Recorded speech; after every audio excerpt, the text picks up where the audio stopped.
Hello everyone. आज आपण पाहणार आहोत वरण भात रेसिपी. अगदी घरच्यासारखी चविष्ट आणि साधी रेसिपी. यासाठी आपल्याला लागणारे साहित्य आहे: मी एक कांदा बारीक चॉप करून घेतलेला आहे, हिरवी मिरची, कोथिंबीर, बेडगी मिरची, लसूण आणि कढीपत्ता. तूर डाळ, मूग डाळ मी ऑलरेडी कुकरमध्ये शिजवून घेतलेली आहे. याचं प्रमाण मी यामध्ये सांगितलेलं नाही आहे. आता आपली डाळ एकदम अशी शिजलेली आहे. पाहू शकता आपली डाळ पूर्णपणे शिजलेली आहे.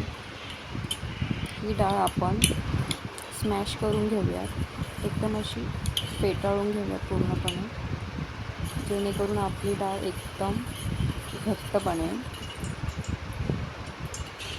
चला तर आता फोडणीची तयारी करूयात. सर्वप्रथम मी कढईमध्ये तेल गरम केले आहे.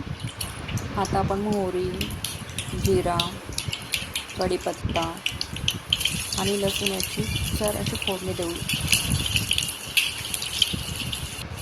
फोडणी देऊन झालेली आहे आपली. आता यामध्ये मी मिरच्या ॲड करते. मिरच्या पण आपण तेलामध्ये एकदम छान पद्धतीने भाजून घेऊया. आता मी कांदा ॲड करते. कांदा पण थोडा मऊ होतपर्यंत आपण व्यवस्थित भाजून घेऊया.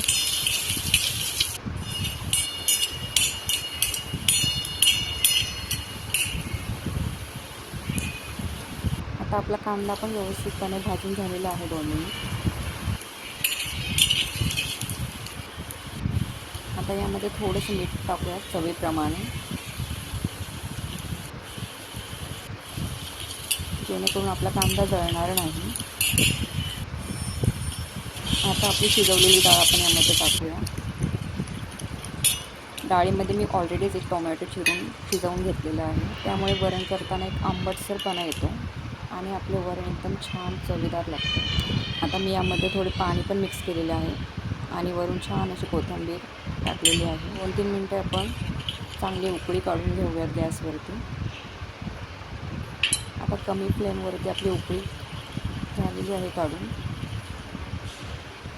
आता पाहू शकता किती छान असे वरण आपलं तयार झालेले आहे. वरण भात म्हणजे महाराष्ट्रातील जीव की प्राण. घरी कोणी आजारी असेल तर आपण वरण भात नक्की बनवतो. तसेच ते पोटाला थंडावाही देतो. एकदम हलकं असं जेवण म्हणजे महाराष्ट्रातील हा वरण भात. ही रेसिपी तुम्हाला कशी वाटली ते नक्की सांगा आणि आपल्या चॅनलला शेअर, लाईक तसेच सबस्क्राईब करायला विसरू नका. थँक्यू.